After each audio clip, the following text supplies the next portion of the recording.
welcome back to our top-down shooter homework attack. In this video we're going to talk about how to make our character shoot. So we've got our character, the player, that can move around, and we've got this knowledge that can shoot straight forward. But what I want to do is have it so when I click a button or press a key that I can control the character shooting. So what I'm going to need to do is let's first decide how exactly I want to shoot. I could shoot either with the keyboard. I think spacebar is a pretty common firing key, or I could use the left mouse button is another common one. Also any other key or button that you want to use. For this one, let's go ahead and use the spacebar. So the first thing that I want to do is I want to add an object that is going to be responsible for firing. So if I say insert a new object, if I'm going to use the spacebar is located on the keyboard, so I'm going to add a keyboard. Now, if you wanted to use the left mouse button to fire, I would say insert a new object, and instead of keyboard, I would say mouse. Now at this point I can add both because having the mouse in there, even if I'm not using it, is not going to cause a huge problem.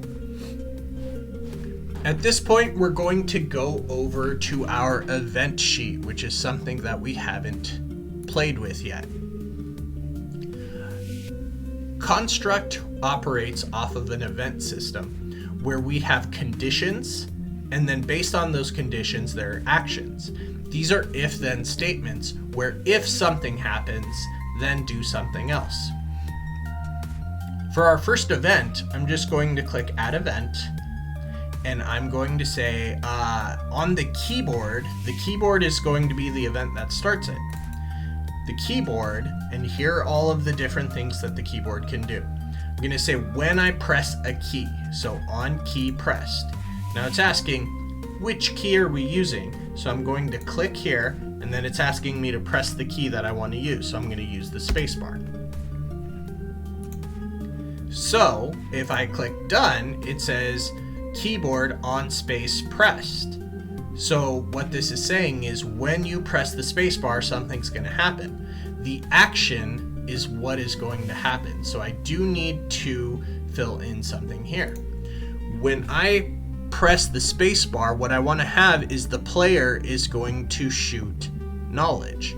So I'm going to say the player is going to spawn a new object. So I can search for spawn.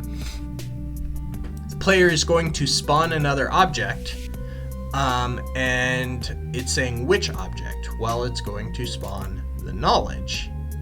And we can choose the layer and the image point. We'll get to that in just a second.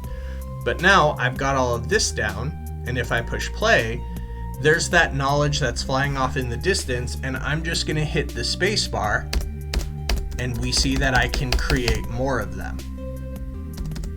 So, and then as I move, you see that these fire off in whatever direction I'm facing. Now, there are a couple little issues with this, and the first one that I want to address is that when you fire, this seems to be coming out of the center of the character. That's because they're firing out of the origin. So if I want them to fire out of another place, I'm going to create a new image point. So let me double click to get back into the editor.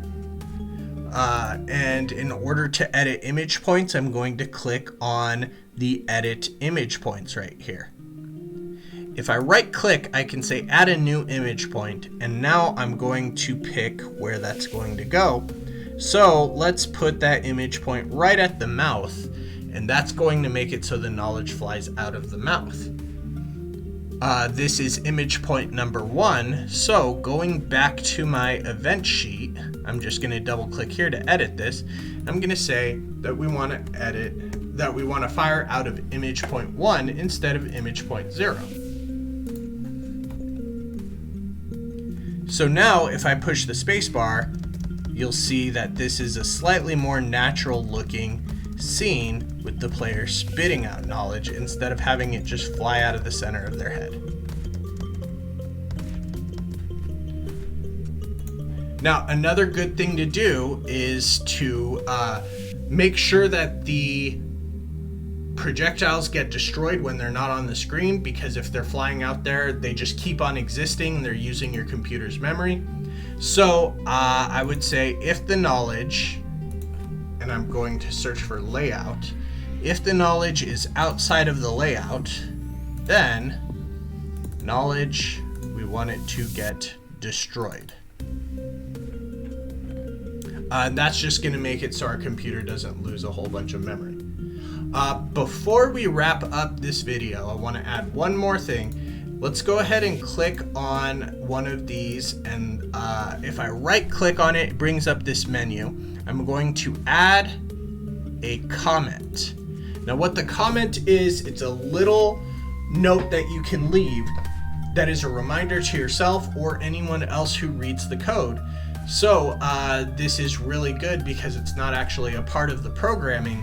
It's there for anyone who doesn't understand what's going on. So I can say the player shoots knowledge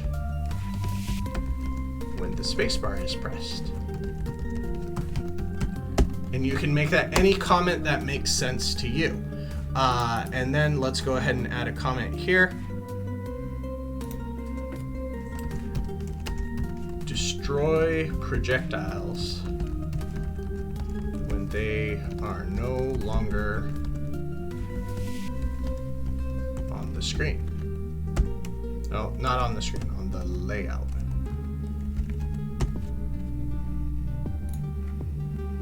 Okay, now that's going to make our event sheet nice and neat.